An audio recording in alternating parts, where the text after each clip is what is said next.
옛날 옛적 전라남도 한평의 작은 해안 마을에 전해 내려오는 신비로운 전설이 있었다. 그 마을 주민들은 바다에 사는 여우에 대한 이야기를 집집마다 전해 들으며 자라났다. 바다 여우는 보통 여우와는 달리 물속에서 숨을 쉬고 헤엄을 칠 수 있는 능력을 가진 특별한 생명체였다. 그녀는 언제나 고운 은빛 털을 지니고 있으며 달빛이 비출 때마다 바다 위로 조용히 드러나 빛나는 모습을 뿜어냈고, 이는 마치 바다 위로 떨어지는 달빛처럼 아름다웠다. 그러나 이 바다 여우는 결코 쉽게 눈에 띄지 않았다. 마을 사람들에게 그 존재는 마치 미지의 신화처럼 전해졌지만, 전설을 증명해 보려던 이들은 매번 실패하곤 했다. 전설에 따르면 바다 여우는 오직 선량한 마음과 순수한 영혼을 지닌 자에게만 그 모습을 드러낸다고 했다. 어느 날 마을에는 수현이라는 젊고 순수한 청년이 있었다. 수현은 날마다 마을 어귀에 형형색색 펼쳐지는 일몰을 바라보며 꿈을 키우는 낙으로 살고 있었다. 그는 언제나 마음속에 순수한 꿈을 품고 있어 그의 마음은 종종 마을 노인들의 이야기를 들으며 바다의 신비로운 존재들에 대한 경외심과 설렘으로 가득했다. 그러던 어느 날 수현은 태질녘에 홀로 해변을 걷고 있었다. 그날따라 바다는 유난히 고요하고 은은한 바람이 수현의 머리카락을 간지럽혔다. 해가 점차 수평선 너머로 모습을 감출 무렵 그는 저 멀리 은빛으로 빛나는 물결 위에서 낮은 울음소리가 들려오는 것을 느꼈다. 온몸이 알 수 없는 전율에 쌓인 채 수현은 천천히 그곳을 향해 다가갔다. 점점 가까워질수록 해변가의 모래가 감미로운 달빛에 반사되어 물결처럼 부드럽게 출렁이기 시작했다. 그리고 마침내 수현의 눈앞에는 확연히 뭔가 나타났다. 그것은 바로 전설 속의 바다 여우였다. 그녀는 수현을 보며 부드럽게 미소 지었다. 수현은 놀라움에도 불구하고 두려움 없이 그녀에게 다가갔고, 두 존재는 마치 오래전부터 알던 사이인 듯 서로를 응시했다. 바다 여우는 수현에게 마을의 안전과 풍요를 지키기 위해 그곳에 머물고 있다는 말을 건넸다. 그녀의 존재가 바다의 균형을 맞추고 마을 사람들의 삶을 조용히 수호하고 있다는 것이다. 수현은 그 말을 듣고 깊은 감동을 받았으며 그 후로도 꾸준히 바닷가를 찾아가 바다 여우와 조용한 만남을 가졌다. 여우는 항상 수현에게 유익한 조언을 해주며 그의 삶의 이정표가 되어주었다. 시간이 흘러 수현은 노인이 되었고, 바다 여우의 이야기 또한 그 입을 통해 수많은 사람들에게 전해졌다. 한평 마을에서는 지금도 달빛에 물든 해변을 걸으며 혹시나 바다 여우를 볼 수 있을지 기대에 찬 채 발길을 재촉하는 이들이 적지 않다. 이렇게 수현과 바다 여우의 우정은 마을에 전해지는 전설로 남았고, 사람들은 여전히 그 이야기에 귀를 기울이며 삶의 신비로움에 경외심을 품었다. 두 번째 이야기, 영주라는 지역에는 오래전부터 전해 내려오는 무서운 귀신 이야기 하나가 있다. 옛날 영주의 한 마을에 매년 정해진 시기에 사람들을 해치고 도망치는 귀신이 나타났다고 한다. 이 귀신은 몸이 검은 연기처럼 보여 손에 잡히지 않았으며 그녀의 울음소리를 들은 사람은 며칠 내로 목숨을 잃었다고 한다. 마을 사람들은 이 귀신을 피해 매년 그 시기가 되면 마을을 비우거나 귀신이 나타날 만한 곳에 가지 않도록 조심했다고 한다. 하지만 어느 해인가는 마을에 큰 가뭄이 닥쳐 다들 그 시기를 피하기 위해 멀리 떠날 수가 없게 되었다. 결국 사람들은 이 귀신을 막을 방도를 찾기 위해 사방으로 지혜로운 사람을 찾아 다녔지만 별다른 소득이 없었다. 그러던 중 한 할머니가 마을에 찾아왔다. 그 할머니는 자칭 마고 할매라 하였고, 마을 사람들에게 자신이 귀신을 물리칠 수 있는 힘이 있다고 했다. 마을 사람들은 처음에는 의심했지만 다른 도리가 없었기에 할머니의 말에 따르기로 하였다. 마고 할매는 밤이 되자 마을 한가운데에 나뭇가지를 빽빽이 쌓고 불을 피웠다. 그리고는 혼잣말같이 주문을 외우기 시작했다. 그때 갑자기 검은 연기 같은 것이 마을 한복판에 나타나더니 이내 귀신의 형상을 이루었다. 귀신은 마을을 향해 칼날 같은 눈빛을 꾸미며 공포를 자아냈다. 하지만 마고 할매는 두려워하지 않고 귀신을 향해 일갈하였다. 너는 이제 이 마을을 떠나. 그리하면 다시는 못 돌아오리라. 마고 할매의 목소리가 높아지자 귀신은 고민하는 듯 몸을 이리저리 흔들었다. 다시 한번 마고 할매가 귀신을 향해 외쳤다. 귀신은 마치 알 수 없는 힘에 이끌리듯 자신이 떠나지 않으면 무언가 큰 손해를 볼 것을 느끼는지 갈등에 빠졌다. 결국 귀신은 연기처럼 사라져버렸다. 이후로 그 귀신은 다시는 영주에 나타나지 않았다고 한다.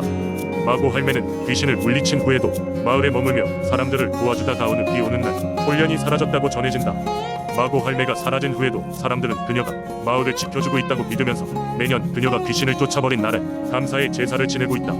그래서 지금까지도 그 전설은 영주의 민속 신앙으로서 사람들에게 전해 내려오고 있다. 세 번째 이야기, 옛날 경상남도 진주라는 아름다운 고을에 용왕님과 특별한 인연을 맺은 이씨 부인의 전설이 전해온다. 이 이야기는 지혜와 용기로 가득 찬 그녀가 용궁을 3번이나 방문하게 된 사연에 관한 것이다. 이씨 부인은 젊고 총명한 여인이었고 평소에도 마을 사람들의 존경을 한 몸에 받았다. 그녀는 깊은 산속에서도 길을 잃지 않고 강물을 건너는 법을 터득하며 자연과 친구가 되는 법을 알고 있었다. 어릴 적 아버지에게 들은 한 연못에 관한 이야기가 그녀의 마음속에 자리 잡고 있었다. 그 연못은 용왕님의 별장이며 그곳을 찾는 자는 어떤 소원도 들어준다는 것이었다. 어느 날 이씨 부인은 허름한 초가집에 홀로 사는 외로운 노인을 만나게 되었다. 노인은 그녀에게 연못에 갈 방법을 가르쳐 주겠다고 했고 그녀는 그 대가로 매일 밤 그의 이야기를 들었다. 이야기를 통해 그녀는 노인이 지닌 지혜와 시대를 초월하는 지식을 배웠다. 드디어 노인은 그녀에게 연못에 가는 비밀을 전수했다. 마을의 오래된 길을 따라가 동력이 밝아오기 전에 연못에 도착하면 된다는 것이었다. 이씨 부인은 설레는 마음으로 이른 새벽길을 나섰다. 숲을 지나고 새벽이 밝아오기 전에 연못에 도착했을 때 물속에서는 은빛 비늘을 가진 거대한 용이 솟아올랐다. 용왕님은 그녀의 용기를 칭찬하며 그녀의 한 가지 소원을 들어주겠다고 했다. 이씨 부인은 마을의 안녕을 빌었고 용왕님은 그녀에게 붉은 보석을 건네며 이를 찢어 연못에 던지면 새 바람도 잠잠하게 될 것이라 했다. 시간이 흘러 마을에 가뭄이 닥쳐 물 한 방울도 귀한 시절이 왔다. 마을 사람들은 근심에 가득 차 있었다. 이씨 부인은 용왕님이 준 붉은 보석을 꺼내어 찢었고 하늘은 곧 먹구름으로 뒤덮이며 비를 뿌리기 시작했다. 마을 사람들은 기뻐하며 이씨 부인의 지혜와 헌신에 감사했다. 그 후 두 번째 용궁 방문은 그녀의 아들을 위한 것이었다. 아들이 병에 걸려 약을 구하지 못하던 차에 이씨 부인은 다시 용왕님을 찾아갔고 용왕님은 특별한 약초를 주며 그녀의 가정에 행복이 가득하기를 바랐다. 세 번째로 그녀가 용궁을 찾은 이유는 마을 전체의 안녕을 위해서였다. 마을에 이상한 전염병이 퍼지기 시작했고 이씨 부인은 자신의 운명을 걸고 용궁으로 향했다. 이번에는 그녀의 정성과 진심 덕에 용왕님은 자신의 신하들을 보내 마을을 치유해 주었다. 이씨 부인의 세 번의 용궁 방문은 이렇게 마무리되었고 그녀는 마을 사람들에 의해 위대한 지혜자이자 용기의 상징으로 기억되었다. 그녀의 이야기는 후손들에게도 전해져 현재까지 진주의 전설로 남아있다. 이씨 부인은 자연을 사랑했고 그로 인해 비범한 운명을 맞이한 여자였다. 그녀의 이야기 속에는 진주, 사람들의 믿음과 끈기, 그리고 자연과의 조화로운 삶의 가치가 담겨있다. 네 번째 이야기, 옛날 옛적 태안반도의 해안가에는 바다를 지킨다는 전설적인 드래곤이 살고 있었다. 그 드래곤의 이름은 바다미르로 사람들은 그를 바다의 수호신이라 부르며 경외심과 존경의 마음을 가졌다. 바다미르는 태안반도의 깊은 바닷속에서 쉼터를 삼고 있었고 그가 나타날 때마다 바다는 잔잔해지고 어부들은 풍성한 어획량을 기대할 수 있었다. 매년 바다미르가 제일 좋아한다는 동해 바람이 몰아치는 음력 5월 태안 사람들은 드래곤을 위한 특별한 제를 올렸다. 이 행사는 바다제라고 불리며 3일간 이어지는 축제로 성대한 음식과 음악 그리고 전통춤이 어우러져 이루어졌다. 바다제의 핵심은 바다를 향한 하얀 말 제물이었다. 하얀 말은 바다미르가 가장 좋아하는 동물로 알려져 있었기 때문이다. 사람들이 바다의 하얀 말을 풀어주고 바다미르가 그 말을 받아들인다는 신호로 짙은 푸른 빛을 띠며 바닷물이 반짝였다. 이 신비로운 현상을 본 사람들은 환호성을 지르며 축제가 계속되었다. 그러나 모든 해가 순탄치만은 않았다. 어느 해에는 북쪽에서 나타난 봄매라는 거대한 바다뱀이 바다미르의 영역을 침범했다. 봄매는 강력한 파도를 일으키며 태안 해안을 위협하였고 이에 태안 사람들은 두려움에 떨며 바다미르를 다시 불러내기 위해 모든 정성을 다해 기도했다. 마침내 바다미르는 봄매와의 싸움에 나섰다. 거대한 파도가 부딪히며 천지가 흔들렸고 하늘에는 번개가 휘몰아쳤다. 태안 사람들은 두 드래곤 간이 격렬한 싸움을 숨죽이며 지켜보았다. 그 싸움은 무려 3일 밤낮을 이어졌고 결국 바다미르는 봄매를 물리치고 태안 바다의 평화를 되찾았다. 그 후로 태안 사람들은 바다미르에 대한 믿음을 더욱 깊이 간직하게 되었다. 사람들은 꼬박꼬박 바다제를 지내며 바다미르의 은혜를 빌었고 그 전통은 세월이 흐르면서도 변치 않고 이어져 내려왔다. 오늘날에도 그 지역의 어부들은 바다미르가 자신들을 지켜보고 있다고 믿으며 어로 작업에 임한다. 그리고 그들은 가끔씩 하늘에 떠오르는 무지개를 바다미르의 미소라 여겼다. 외부에서 찾아오는 관광객들에게도 이 전설은 태안의 매력적인 이야기로 소개되며 태안의 바다는 여전히 사람들에게 신비로운 영감을 준다. 다섯 번째 이야기, 옛날 옛적 신안의 조용한 어촌 마을의 왕의 전설이 전해지고 있었다. 이 마을은 무한히 펼쳐진 하늘과 끝없이 이어지는 파도 소리가 조화를 이루는 아름다운 곳으로 마을 사람들은 항상 바다와 함께 살아가며 자연의 경이로움을 만끽하고 있었다. 그러던 어느 날 마을의 가장 나이 많은 어부 밤도이는 새벽 조업을 마치고 돌아오는 길에 이상한 현상을 목격했다. 바다 위에서 푸르게 빛나는 불빛이 바다 속으로 스며드는 것을 본 것이다. 노인은 놀라움을 감출 수 없었지만 이내 자신의 경험에 비추어 어릴 적 할머니로부터 들었던 용왕 설화가 떠올랐다.